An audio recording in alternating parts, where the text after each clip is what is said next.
오늘은 몸을 이야기해 보려고 합니다. 제가 여러 번 강좌에서 요즘에 이제 몸에 대한 강조를 많이 하는 편이에요.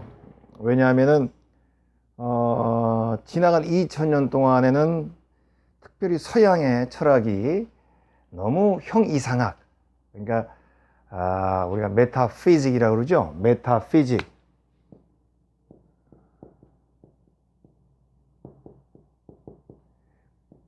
자, 피직이라는 거는 눈에 보이는 세계 혹은 우리 몸, 또 현실적인 거 이런 걸 얘기하고, 메타는 뭐뭐 위에 이런 뜻이죠.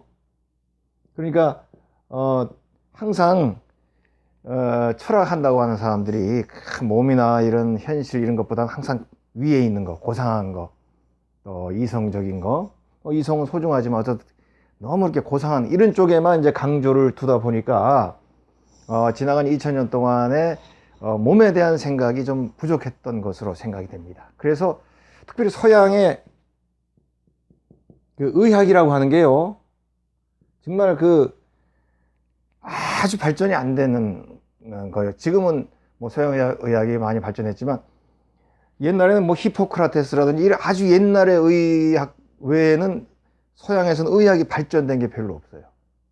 우리 동양에서는 계속 우리 동양의 한의학이 꾸준하게 발전하고 있었지만, 서양은 거의 의학이 전무후무했습니다. 그러니까 뭐 중세시대에 흑사병, 그레이트 플레이그, 그러죠? 흑사병 이런 것들이 유행했을 때도 대처 못하고 다 죽어 나와. 왜냐하면 이때는 뭐 의학도 없고 거의 병 같은 거 하면 이건 뭐 악마가 주는 것이다, 항상 이렇게만 생각해. 그러니까 병 나면 의사나 뭐 이렇게 뭐 이런 걸 찾아야 되는데, 어디 가서 기도를 받으려고 그러고 어디 가서 뭐 주술을 하려고 그러고 이런 식으로 병에 대해서 과학적인 접근 같은 거를 하지 못했죠. 왜냐하면 서양적 사상이 항상 형이상적인 거에만 관심을 가지니까, 실제로 몸의 세계, 현실의 세계를 자연 자체의 세계를 잘 몰랐던 것이죠. 물론 요즘 이제 최근에 많이 발전했지만, 그래서 그런 분위기 속에서 항상 몸에 대한 거, 특별히 우리 에로스, 그런 말이죠. 에로스. 에로스. 우리 에로스 그러면 뭐 생각납니까? 에로스는 에로 영화 이렇게 생각나죠? 절대로 그렇지 않아요. 에로스, 우리가 에로스라고 하는 거에 큰 집합이 있다 그러면 이 안에는 삶도 있고요, 몸이라는 것도 있고요, 그리고 우리의 세계, 실제 현실 세계, 현 세상의 모습 이런 것도 있고, 바로 이제 성이라는 것도 있죠. 그러니까 여러 가지 많은 부분 중에서 이래 성이라는 것은 아주 일부인데도 불구하고, 우리는 에로스 그러면 아주 왠지 이쪽만 관심을 갖게 된, 대단히 잘못된 것이었죠. 그래서 한마디로 20세기로 넘어가면서 이제 우리 21세기로 왔지 않습니까? 20세기의 서양 사상의 큰 변화라고 한다면 에로스를 재발견했다, 이렇게 생각하면 될 것 같아요. 그러니까 이전에 에로스는 항상 성적인 부분에서만 에로스라는 말을 생각했지만, 이제 20세기, 21세기 넘어가면서 에로스라는 것은 인간의 모든 삶을 총괄하는 삶의 내용을 에로스라고 합니다. 에로스는 에로 영화만 얘기하는 게 아닙니다. 모든 삶, 인간의 현재 삶과 관련된 모든 것을 에로스라고 부르는 거죠. 이런 것들이 중요하다는 걸 깨달았어요. 그런데 서양의 2000년 동안은 플라톤에게 갇혀가지고, 플라톤은 바로 형이상학, 뭐 이데아라든지 정신이라든지 이런 거에만 강조를 하다 보니까 그 서양적 사상이 2000년 동안 유럽 사람들의 풍요로운 정신이나 자유로운 마음, 그 다음에 현실에 최선을 다하는 이런 모습이 많이 손상받았던 것이죠. 그러나 이제는 전 세계가 현실의 세계, 몸의 세계가 얼마나 소중한 것인가를 이제 알기 시작하게 됐죠. 그래서 이제 저희도 이 강좌에서 기대를 얘기하고 있지 않습니까? 기대? 정신세계를 얘기하는 것 같지 않습니까? 물론 정신세계를 이야기합니다. 그러나 정신 안에는 몸이 함께 들어가는 정신을 얘기한다, 이것을 강조해 보려고 그래요. 그래서 바로 제대로 된 정신은 몸이 뒷받침돼야 되는 것이고요. 제대로 된 몸, 제대로 된 에로스도 역시 정신이 뒷받침, 좋은 정신, 건강하고 건전한 정신이 뒷받침될 때 좋은 몸, 좋은 에로스가 또 나오는 것이에요. 이 두 가지를 어느 한쪽을 빼서는 안 되는 것입니다.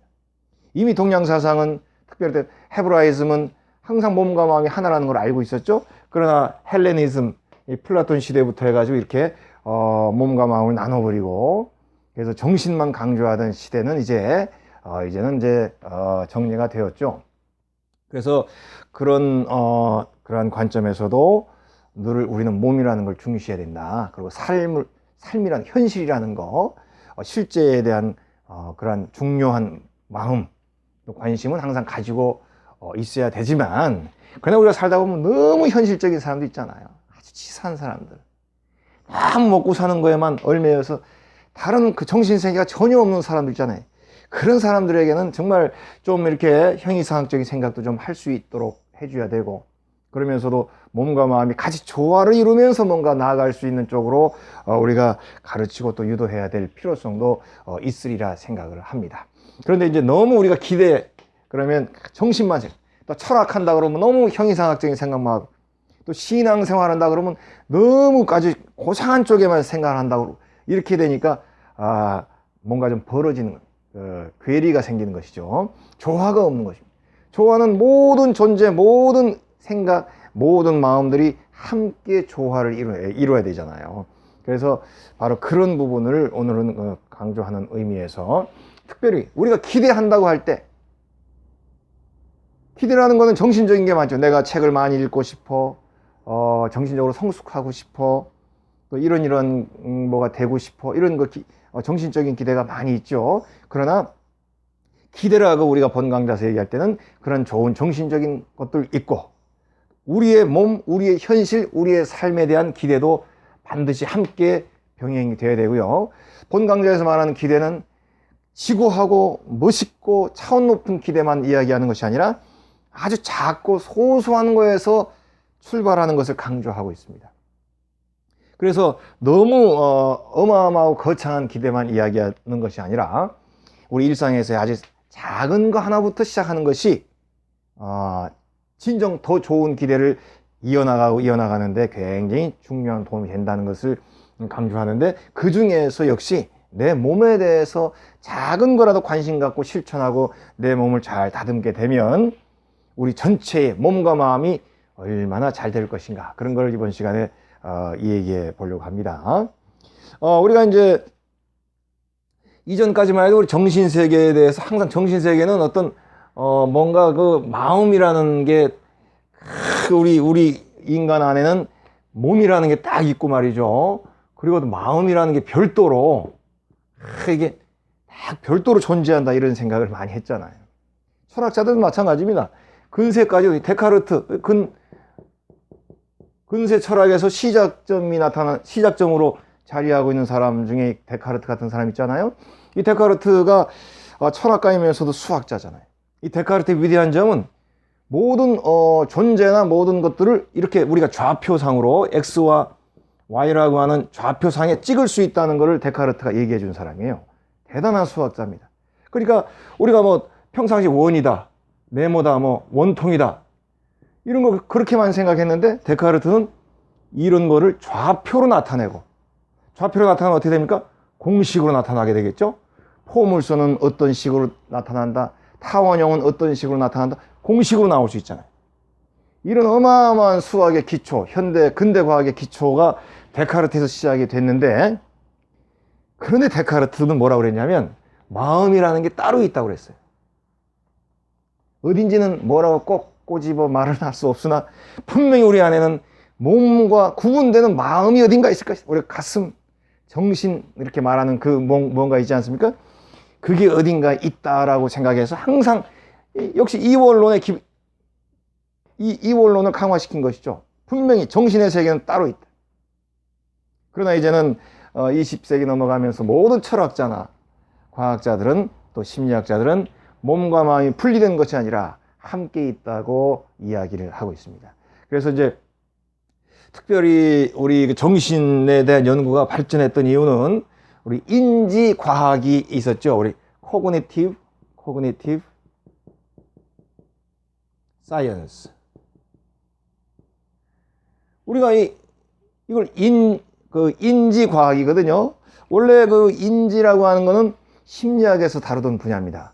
우리가 어떻게 생각해서 어떻게 행동을 하는가, 우리 마음은 어떤 식으로 작용을 하는가, 우리는 어떻게 보면서 보는 게 어떻게 시각적인 것이 어떻게 우리 뇌로 가서 보는 거를 판단하고, 냄새를 어떻게 판단하고, 이 모든 그 센스에 대한 것들이 어떻게 우리가 인식하는가, 이런 게 원래 심리학의 분야였는데, 과학에서도 이것을 같이 연구하게 되었습니다.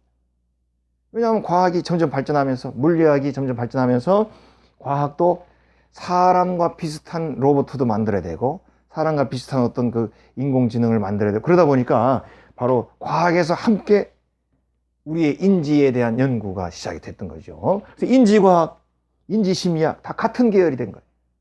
심리학을 하더라도 인지 코그니티브 사이콜로지, 인지심리학을 하게 되면 막 과학적인 공부를 해야 됩니다. 그래야만 이제 인지과학을 함께 하면서 그 인지심리학을 알 수 있게 되는 거죠. 이렇게 인지과학, 인지학문들이 이제 발전하게 되면서 우리의 뇌를 연구하게 된 거예요. 뇌. 역시 이것이 이제 기계 만들고 AI 만들고 로봇 만들다 보니까 사람의 뇌랑 비슷한 구조가 돼 있어야 뭐를 만들잖아요. 우리가 세탁기 하나 하더라도 세탁기 우리가 자동 코스 누르면 얘가 자동 그 프로그램을 쫙 진행이 되잖아요. 그런 거를 이제 만들고 더 좋은 걸 만들고 하다 보니까 이제 뇌의 구조를 자꾸 연구를 하게 된 겁니다. 그리고 과학이 발전하면서 과학 장비들도 많이 발전하고 그래서 이제 우리가 이제 fMRI라는 거 많이 나오죠. fMRI. 우리가 MRI를 통해서 이제 우리 몸을 이제 이렇게 찍을 수가 있게 됐는데, 여기다 이제 기능성, 펑셔널이라는 기능적으로 우리 막 왜 영화나 이렇게 드라마 보면 여기에 뭐 같은 거 막 꽂고 조사하잖아요. 또 운동 같은 거 할 때 이런데 막 센서 같은 거 붙이고 하잖아요. 그렇게 하면서 이제 어느 부분이 어떻게 작용하고 어느 부분이 어떻게 간다, 이런 거를 쫙 계속 연구를 하게 됐는데, 우리 몸의 뇌에 대해서도 이렇게 연구를 하게 된 거예요. 그러니까 어떨 때는 뇌가 이렇게 반응하고 어떨 때는 뇌의 어느 부분이 반응하고, 예를 들자면 우울할 때는 어느 부분이 반응하고 우울할 때는 어느 부분에 뭐가 부족하고, 이런 것들이 인지과학을 통해서 점점 나타나게 된 것이죠. 그래서 데카르트는 마음이라고 하는 거, 심리라고 하는 거, 우리의 정신이라고 하는 거, 마음의 세계는 무언가 다른 데 하나 있다, 어디라고 말할 수 없지만 그렇게 생각했었지만, 이제 대부분의 과학자들은 마음과 몸은 하나라. 특별히 몸이라는 건 뭡니까? 우리의 뇌도 우리의 인체의 장기잖아요. 장기 중에서 제일 많이 에너지를 사용하는 이 뇌, 가장 복잡한 뇌, 그리고 뇌만 또 이렇게 여러 가지가 있는 게 아니라 뇌나 장이나 이런 것들이 다 함께 유기적으로 연관돼서 우리 몸의 정신이나 여러 가지 심리 상태에 영향을 준다는 걸 이제 알게 된 거죠. 그래서 이제 몸이라고 하는 건 분리된 것이 아니라 정신과 함께 존재한다는 것을 이제는 20세기 이후에는 모두가 다 이제 알게 된 겁니다. 그래서 이제 물론 뇌과학이 발전을 해도 우리 마음이 어디 있는지는 아직 몰라요. 뭐 이제 일본의 어느 학자가 어디쯤 뭐 있을 것이다, 그렇게 이제 얘기한 유명한 학설이 있어요. 그렇지만 이제 그게 뭐 과학적으로 정확하게 정리되거나 이렇게 되진 않았죠. 그러나 분명한 것은 마음은 우리의 몸 안에 있다. 몸과 마음은 함께 있다. 그래서 한마디로 몸이 약하면 마음도 약해지는 것이죠. 그렇죠? 마음이 약하면 몸도 약해진다. 이것은 일심동체 한 가지지 분리된 그 무엇이 아니라는 것을 이제는 알게 된 것이죠. 그래서 우리가 기대를 할 때도 기대는 마음이나 정신의 세계에만 돼 있는 것이 아니라 우리 몸과 관련된 기대, 우리의 현실 세계, 아까 에로스라는 말을 했죠. 현실의 삶과 관련된 그런 많은 기대들이 정신과 관련된 기대와 함께 어우러져서 모두가 나의 삶의 소중한 요소가 된다는 거예요. 그거를 우리는 이제 인식을 이제 해야 되는 것이죠. 그래서 이제 우리가 마음과 몸이 함께 있기 때문에 우리 몸에 대한 아주 사소한 기대, 이 강좌에서 얘기하는 건 큰 거를 얘기하지 않습니다. 아주 작은 거, 신문 읽는 거 하나라도, 혹은 푸시업 하루에 20개 하는 거, 이런 거 하나라도 기대하고 실천하게 된다는 것입니다. 그렇게 되면 아주 미세한 거 하나였지만 내 느낌이 달라진다는 거예요. 뭐 뚱뚱하신 분 이렇게 비하하면 안 되겠죠. 인격적인 모독이지만 어쨌든 뚱뚱한 사람이 내가 좀 살을 빼야 되겠다는 기대를 갖게 되고 또 그걸 열심히 실행해서 음식과 운동을 병행해서 이렇게 몸이 쫙 체형이 잡히면 자신감이 생기는 겁니다. 한 가지 그런 걸 했으면 다른 건 또 할 수 있고 더 큰 것도 할 수 있고 이런 식으로 정신적으로 성장하고 자신감을 갖게 되고 또 기대를 했던 것들이 쌓이고 쌓이면 내가 정말로 강한 사람이 된다는 것을 느끼게 되고 자신감을 갖게 된다는 거예요. 기대를 이루어서 내가 자신감을 갖게 되면 그 자신감은 돈이 많아서 뿌듯한 자신감하고는 직접적으로 다른 것입니다. 뭐 아버지가 높은 데 있다고 해서 뿌듯하게 갖고 있는 그런 자신감하고는 다른 것이. 목욕탕에만 가도 우리가 다 옷을 벗고 만나지 않습니까? 몸만 보더라도 자신감이 달라져요. 그건 결코 세속적인 그런 속된 자신감을 얘기하는 것이 아닙니다. 내가 노력을 해서 기대하고 내가 수고해서 내가 실천하면서 내 몸이 이렇게 잘 됐다면 그때 나는 자신감이 생기는 거예요. 그래서 바로 나온 얘기가 여기 이제 같이 붙어 있죠. The body fuels the mind. 몸이 마인드에 fuel, 연료죠. 연료를 공급한다 이런 말. 그래서 결국은 마음이 아무리 강해도 몸이 따라오지 못하면 연료 공급이 안 되는 것입니다. 거꾸로도 마찬가지죠. 몸이 또 정신에 연료를 공급하는 것이죠. 그렇지만 이런 말은 왜 나왔냐면 서양 사람들이 너무 마인드나 정신에만 강조를 하다 보니까 그것도 소중하지만 몸에서 좋은 정신이 나온다는 것을 잊지 말아라. 이런 얘기가 이제 바로 몸이 마음에 연료를 공급한다. 이제 이런 그 단어로 나온 것이 아닌가 저는 그렇게 생각을 해요. 그래서 저는 이제 몸에 대해서는 특별히 나이 든 사람들은 몸 얘기하면 정신이 바짝 하지요. 이제 나이가 들면 몸에 대해서 관심이 많으시잖아요. 그렇지만 그것도 좋은 일이고요. 저는 그 젊은 학생들이나 이렇게 어린이를 볼 때도 몸에 대한 얘기를 많이 합니다. 몸에 대해 관심을 가져라. 왜냐하면 내 몸을 사랑하는 사람이야말로 나 자신을 진심으로 사랑할 수 있기 때문에.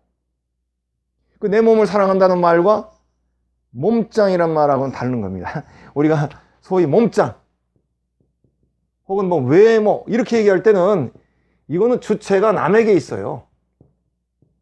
남에게 어떻게 보여주느냐에 관심을 가지고 몸짱이나 외모를 따지죠.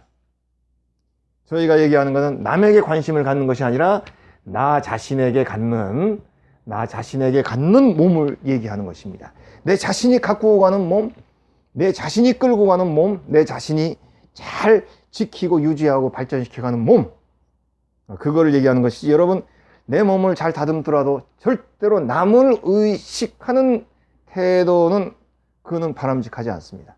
삶의 주체는 나지 결코 남이 아니에요. 내가 가진 몸으로 남에게 호감은 받을 수 있지만 진심으로 인정받으려면 내 몸과 마음을 함께 인정받아야지. 내 몸으로만 인정받는 건 어떻게 되겠습니까? 아주 짧은 말초적이고 잠시 유한한 인정이죠. 예를 몸이 아주 좋은 사람이 있어. 아니 외모가 좋은 사람이 있어. 누구나 다 혹하죠. 그러나 처음에는 그렇게 혹하지만 지속적으로 그 사람을 만나고 대할 때는 어떻게 됩니까? 몸과 정신이 함께 아우러져야 서로 소통할 수 있고 교통할 수 있고 공감할 수 있게 되죠. 그래서 결코 몸만으로 온전한 모습을 이룰 수 없다는 것은 분명히 명심해야 됩니다. 내 몸과 마음이 함께 조화를 이루기 위해서 내 몸에 대한 관심을 가져야 되는 것이. 내 정신이 강하고 건강하기 위해서 내 몸에 대한 관심을 가져야지 남에게 잘 보이려는 그런 그 몸은 결코 내용이 없고 그 몸은 몸만 좋을 뿐 그 사람의 전체적인 모습, 그 사람의 자아, 그 사람의 삶으로는 연결될 수 없다는 것 반드시 그거는 또 명심을 해야 되겠죠. 그래서 이 몸에 대해서 우리가 늘 얘기하다 보면 그 요쇼카 피셔라고 하는 그 독일에 이제 한때 그 외무장관 했던 피셔. 이제 이 외무부 장관 했던 사람인데, 이 사람은 이제, 자기가 어렵고 힘들 때마다 뛰는 걸로. 그래서, 달리기를 해가지고 이제 몸을, 다시 다듬고 했던 사람이에요. 그래서 달릴 때 뭐 자기 몸 체중 같은 거 딱 기록하고, 아주 또 나름대로, 이 사람은 뭐 대학을 정식으로 하고 이런 사람은 아닌데, 그래도 이제 늘 독서를 하고 지식인이었어요. 그래서 지식인답게 아주 과학적인 자기 프로그램 스스로 만들어가지고, 자기 몸 관리하고 그러던 사람인데, 최근에는 다시 또 살이 쪘다고 그러는데, 그 다음 어떻게 되는지 모르겠어요. 이 사람이, 유명한 라우펜, 독일어로 라우펜이라는 말이 뛰다 그런 말이거든요. 그러니까 나는 뛴다. 나는 뭐를 뛴다 그래가지고, 그 유명한 책 저도 옛날에 읽어봤어요. 한 20년쯤 전인가. 그래서 이제 자기는 어려울 때마다, 고비가 생길 때마다, 좌절하는 일이 생길 때마다 뛴다. 저도 이제 항상 이런 뛰는 거에 대해서 제가 이제 평상시 강의에서도 제가 강조를 많이 하거든요. 뛰게 되면 자신감이 생겨요. 굉장히 중요합니다. 이제 뛸 형편이 안 되면 이제 걷기라도 하면서 시작을 해야 되겠죠. 근데 혹시 뛸 수 있으면 그렇게 빠른 속도로 안 뛰더라도 천천히라도 일단 뛰는 것이 내 생활에 들어가면 내 마음도 서서히 자신감이 생깁니다. 이것이 몸과 마음이 같이 간다는 증거죠. 내가 적어도 내 몸을 뛸 수 있다면, 내가 시간을 내서 일주일에 2번이라도 뛰는 사람이라면 서서히 내 삶에 자부심을 갖게 됩니다. 그러니까 몸이 정신에 영향을 주는 거죠. 내가 가진 것이 없어도 일단 내가 정기적으로 뛰는 사람이다 그러면 자신감이 생깁니다. 그래서 이 요쇼가 피셔는 자기가 어려울 때마다 이렇게 뛰면서 그 어려움을 극복했다, 이제 그런 책을 이제 썼던 기억이 나는데, 우리도 이제 이렇게 기대라고 하는 강좌를 쭉 이제 얘기하는데요. 내가 기대하고 계획하고 실행하는 가운데서도 몸에 대한 기대도 많이 포함되기를 저는 권장하는 마음으로 이번 시간을 얘기하는 것입니다. 그래서 이제 기대할 때 내 몸에 대한 기대를 한번 해보라는 거예요. 그러면 이제 간단하게 내가 한번 좀 다이어트를 한번 해보겠습니다. 그러면 내 몸에 대한 기대를 가지게 되죠. 그러면 그냥 남들이 뭐 이게 좋대 저거 좋대 여기 쏠리지 말고 내 나름대로 내 몸에 대한 생각을 해야 돼요. 자기에 대한 분석이 있어야 됩니다. 자기 자신에 대한. 내 몸은 어떤 몸이라는 걸 좀 알아야만이 좋은 그 결과를 얻을 수 있어요. 만약에 탈모다. 저도 뭐 머리가 빠져 참 고민인데, 탈모다 그러면 내 탈모는 어떤 것에서 나오는 탈모다, 이걸 알아야 되겠죠. 뭐 저 같은 경우 남성형에서 나오는 탈모다, 아니면 또 어떤 사람들은 스트레스에서 나오는 탈모다, 또 어떤 사람은 영양 부족에서 나오는 이렇게 여러 가지 계열이 있겠죠. 그걸 알아야만이 남성성에서 나온 탈모는 이런 식으로 대처할 수 있는 처방이 있다. 또 스트레스에서 나온 거는 이런 식으로, 이렇게 그 치료나 적용의 방법이 달라지죠.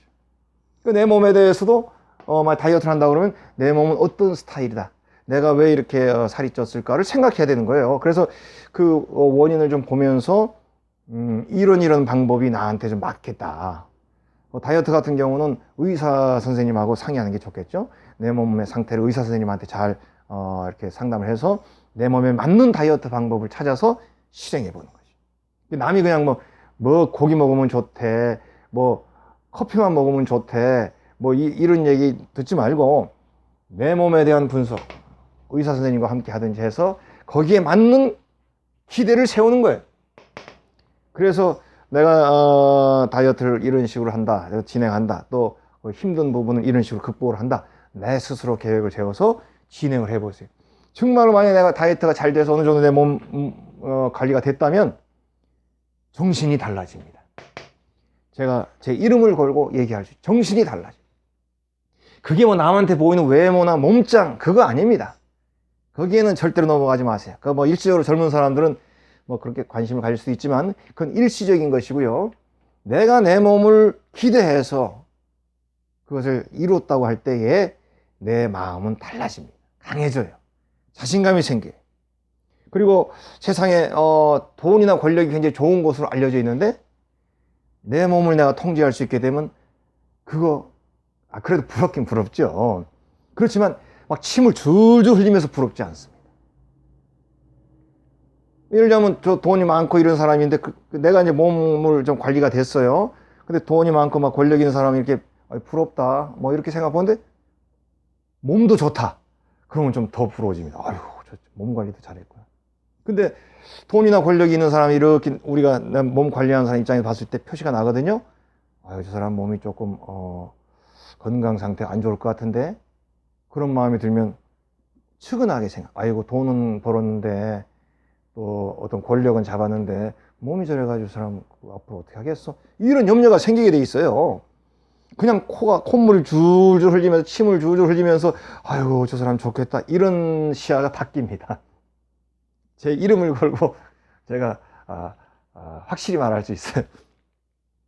그래서 내 몸에 대한 기대를 하고 그것을 잘 이루어내게 되면 내 마인드가 더 강해집니다. 연료 공급을 받습니다. 몸에. 그래서 우리가 또 이렇게 내 몸의 관리를 하는 이유가 결국은 나 자신을 더 강하게 하는 것이죠. 우리가 인생, 삶이라는 것은 관계지요. 삶은 관계입니다.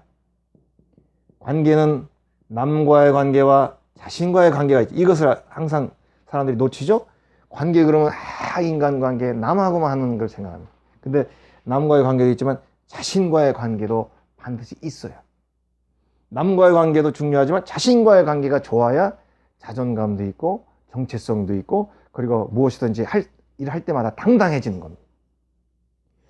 물론 지갑에 돈이 많아도 당당해집니다. 제가 절대 이런 거 무시하는 건 아닙니다. 그러나 그것보다도 자신과의 관계가 좋아지면 더 당당해지고 그리고 무엇이든지 할 수 있다는 자신감이 생겨요. 그래서 자신과의 관계는 뭡니까? 내 마인드와의 관계가 있고 내 바디와의 관계가 있겠죠. 우리가 마음과의 관계는 잘하죠. 나 자신에게 할 거야, 될 거야. 그래, 아무개야, 힘내자. 이렇게 자신과의 대화는 잘하죠. 근데 사람들이 자기의 몸과의 대화는 잘 안 하는 거예요. 몸과의 대화도 자꾸 하세요. 내 다리야, 내 위장아, 내 장아 잘 있냐? 이렇게. 그리고 내 팔아, 내 다리야, 요즘에 관절이 있는데 내가 어떻게 해야 되겠니? 대화를 하는 겁니다. 자기 몸과. 근데 더 좋은 대화는 이런 겁니다. 내가 이제 운동도 하고 음식 관리를 해서 몸이 좀 좋아지는 느낌이 조금 들어요. 반드시 들어옵니다. 그때 내 몸하고 대화하는 거야. 그래, 내가 이렇게 조금 조심했더니 네가 괜찮다는 신호가 오네. 이런 식으로 내 몸과 대화가. 솔직히 화장실 같은 데 가서 우리 볼일 볼 때도 몸과 대화를 해야 됩니다. 우리가 소변을 볼 때도 소변 색깔을 보고 내가 이렇게 몸아 내가 뭐를 이렇게 좀 먹었더니 소변 색깔이 이렇구나. 이렇게 대화를 또 우리가 큰 걸 봤을 때도 내가 이렇게 먹는 게 이렇게 좋고 내가 이렇게 잘 짜여져서 먹으니까 아주 잘 나오네. 이렇게 대화하는. 별로 안 좋게 나오면 내가 최근에 어떻게 했지? 내가 너한테 뭐를 소홀히 했지? 이렇게 대화하는. 내가 그동안 불규차게 먹었구나. 과식했구나. 또는 무슨 너무 이렇게 무리했구나. 이런 것들이 이제 내 몸과의 대화입니다. 그래서 우리가 자기 자신과의 대화는 보통 잘 합니다. 이제 거기에다가 포함해서 내 몸과의 대화, 이것도 굉장히 필요합니다. 그래서 우리가 무언가를 기대할 때 내 몸에 대한 기대도 반드시 포함을 시켜요. 왜냐, 몸과 정신은 하나라는 것을 반드시 우리는 느껴야 됩니다. 우리 스님들이 수행을 하지 않습니까? 수행. 우리가 이제 수행을 하고 하는 이제 제 스님도 친구분들 몇 분 있는데 제 스님 친구들은 수행을 반드시 공부라고 이렇게 표현을 하는 것 같아요. 공부. 그래서 제가 요즘에 공부가 좀 약합니다. 요즘에 좀 공부를 좀 더 해야 돼. 이런 얘기를 스님들은 수행을 공부라고 생각해요. 근데 그러니까 굉장히 중요한 말이죠. 공부라는 말에는 정신과 육체가 다 들어가 있는 겁니다. 정신과 육체가. 우리가 중국말로 공부라는 말이 꽁푸, 꽁푸, 콩푸 혹은 꽁푸 이러는데요. 이게 바로 우리가 쿵우라고 할 때도 같은 말이에요. 우리가 쿵우라는 말 할 때도 바로 꽁푸라는 말 똑같은 발음을 씁니다. 무슨 말입니까? 쿵우라는 것도 중국에서 말한 쿵우라는 건 운동이라는 말, 무예 단련이라는 뜻이거든요. 쿵푸도 뭡니까? 공부인 거예요. 그럼 쿵푸의 기본은 뭡니까? 정신과 육체가 함께함. 소림사 스님들이 소림사 무술 할 때 뭡니까? 그들의 수행이라고 하는 정신적인 영역, 그게 바로 육체가 함께 포함되어 있다는 것을 얘기하는 거예요. 그래서 이렇게 명상도 하면서 또 운동도 하고, 그건 뭡니까? 정신과 육체가 수행으로 함께 들어간다는 것을 의미하지요. 그래서 우리가 항상 정신과 육체는 함께 간다. 그래서 내 몸에 대해서 무언가를 작은 거 하나라도 기대를 하게 되면, 그러면 그 기대하고 실천하는 것이 내 마음을 강하게 해주고 나의 전체에 큰 도움이 됩니다. 큰 거 필요 없어요. 뭐 큰 거도 하면 더 좋고 작은 거부터. 저는 이렇게 이렇게 체크표 같은 걸 제가 만들어서 하는데요. 하루에 이 푸시업이라도 한번 하는 거예요. 20개라도 한번 하고. 그다음에 제 사무실 그 옆 구석에 샌드백이 있습니다. 그러면 가서 지나가는 길에 발차기 한 두세 번 차는 겁니다. 그리고 이제 귀찮아서 글러브는 잘 안 끼는데 어쩌다 한번 손 씻기 전에 글러브를 끼고 한 서너 번 치고, 그럼 그것도 내가 했다 체크를 합니다. 그러면 그런 거 한 번이라도 이제 했다고 체크할 때에 기분이 뿌듯해져요. 아, 내가 내 몸을 이렇게 뭐 작은 거 하나라도 해놓고 그걸 실행하는구나. 그 기대에 기분이 편안해지고요. 정신이 강해진다는 것을 느낍니다. 그래서 우리가 그 유명한 쿵푸라는 쿵푸라는 뜻과 같다. 그래서 이제 그 쿵우라고 하는 게, 콩푸라고 하는 게 꽁푸, 바로 공부인 것. 공부.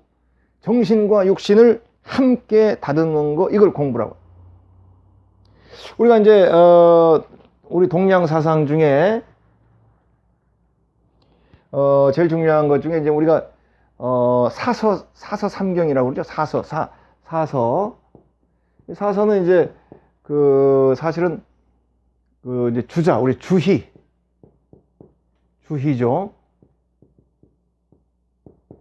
이 주자가 만드는 것이, 원래는 이제 이전엔 중국은 뭐 다른 개념을 갖고 있었는데, 주자가 사서를 만들어 가지고 이제 여기 이제 제일 먼저 대학이라는 거를 딱 읽으라고 그래요. 이 대학이라는 거는 짧은 겁니다. 우리가 대학 잘 알죠? 대학에 나오는 게 바로 수신제가 치고 평천하죠. 대학을 읽고, 그 다음에 논어를 읽으라고 그래요. 그 다음에 맹자, 그 다음에 중용이 제일 이제 이런 사상을 이렇게 압축한 조금 수준이 높은 겁니다. 그래서 이제 제일 먼저 대학을 짧아요. 대학이나 이런 중용은 좀 짧지만 대학은 더 짧아요. 대학을 먼저 읽으라면, 대학에 나오는 유명한 말이 우리가 수신제가 치국 평천하잖아요. 제일 먼저 시작하는 게 뭡니까? 수신이잖아요. 수신. 바로 이 수신이라고 하는 것이 내 몸을 닦으면서, 그 다음에 우리가 제가 가정을 잘 또 이끌고, 그 다음에 치국, 나라를 잘 이끌면 이제 천하가 잘 된다고 그러지 않습니까? 그게 바로 세상이 천하가 이제 잘 되기 위한 기본 시발점이 수신이다. 내 몸을 갈고 닦는 거.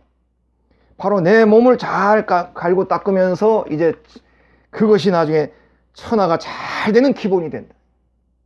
우리 그런 마음이 있어야 돼. 내 몸이 건강하고 내 몸이 잘 될 때에 그것은 이 세상이 잘 되기 위한 기본 밑거름이 되는 것이다. 이런 마음을 가지고 내 마음을 이제 잘 닦아야 되겠죠. 그래서 이제 주희가 수신을 강조하면서, 수신은 결국 자기의 정신을 이렇게 잘 다듬는 것이다. 이런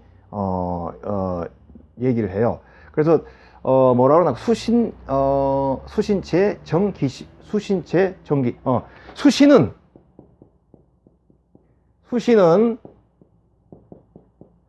제, 정, 기, 심. 요게 이제 주희가 요 대학을 이제 추천하면서, 자기가 이제 대학을 주석을 좀 합니다. 그리고 대학 장구라고 그러는데, 그 주석하면서 이제 수신을 이렇게 설명하는.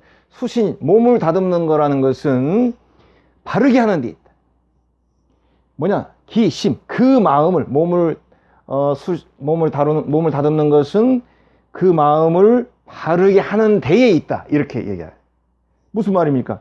여기에 벌써 몸과 마음을 이미 주기가 연결해서 얘기하고 있죠. 이게 참 대단한 이야기죠. 벌써 옛날에 우리 동양사상은 몸과 마음을 항상 같이 다뤘어요. 몸을 단련한다는 것은 마음을 바르게 하는 것과 연관이 됩니다. 그래서 몸가짐이 좋고 몸을 건강하게 이끄는 사람은 당연히 그 마음도 건강해지는 것이에요. 그래서 우리가 기대라고 하는 것을 우리가 내 삶에서 실천하고 행할 때에 바로 내 몸에 대한 기대도 반드시 넣는 것이 좋습니다. 옛날에는 서양에서는 몸에 대한 걸 얘기하면 아주 좀 저급하다고 생각했어요. 에로스라고 생각했어요. 그러나 원래 에로스는 방대한 우리의 삶 전체에 해당되는 폭넓은 것임에도 불구하고 옛날엔 에로스를 편협하게 잘못 생각한 것이죠. 그래서 여러분들 이제 저희 기대라고 하는 강좌를 계속 나누면서 내가 이제 뭔가를 기대하고 실천하고 이제 그렇게 쭉 계획을 세우실 때에도 내 몸에 대한 기대, 큰 거 아닙니다. 밥을 조금 줄이겠다라는 기대도 좋아요. 아니면 내 일주일에 한 번은 동네를 몇 바퀴 돌겠다라는 기대, 이런 작은 기대를, 몸에 대한 연관된 기대를 계획하고 내가 실천을 하면요, 내 마음도 강해집니다. 그리고 그런 것들을 한 사람은 반드시 더 큰 것도 해낼 수 있게 돼요. 그래서 저희가 옛날에 군대 시절 할 때, 군대 시절에 그 훈련을, 아주 큰 심한 훈련 같은 거를 견뎌내고 다 끝나면요, 몸에 대한 훈련이잖아요. 마음이 강해집니다. 그걸 느껴요. 분명히는 몸을 그냥 우리가 뺑뺑이 돈다고 그러죠. 몸을 그렇게 힘들게 훈련을 했는데 그 과정을 다 끝내고 오면 내 마음이 강해지고 뭐든지 할 수 있다라고 하는 그 느낌이 딱 옵니다. 몸은 반드시 마음과 연관이 되어 있고 몸과 마음은 하나인 것이에요. 그래서 기대한다라고 할 때도 몸과 마음을 함께 조화를 이루어서 기대하는 것입니다. 앞으로 여러분들이, 또 저도 그렇고 계속적인 기대를 하고 성취해 나가는 소중한 우리 여정을 갈 때에 몸에 대한 기대도 반드시 넣어서 내 몸을 잘 다듬으면서 그거에 동반돼서 정신이 편해지고 아름다워지고 또 소중하게 이렇게 변한다는 거, 이런 거를 잘 느낄 수 있기를 이번 강의에서 여러분들에게 꼭 부탁드리고 강조하고 싶습니다. 강의를 마치겠습니다.